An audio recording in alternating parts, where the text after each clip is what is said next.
Hihilain ko yan. Hihilain ko yan. Naku, maniwala ka, hihilain ko yan. Kakapag manas. Pero hihilain ko yan.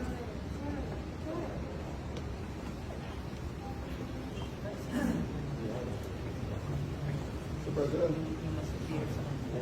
kung masusunod dito ngayon, reklamo niya lang ako. Gusto niyang kausapin para lang maklaro. Sino? Walang mas mataas sa akin. Ako na ang commander dito. Sir na ako, sir. Diretso rin niya ako sa aeroplano. Yes. Okay, sir. Your lawyers are witnesses. You can always file. You have to kill me. It's not our intention. You have to kill me to bring me to Hague.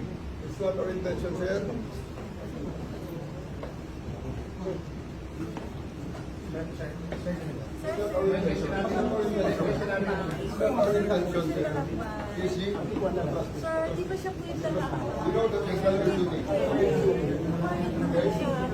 done your duty. Lalayan lang si Presidente.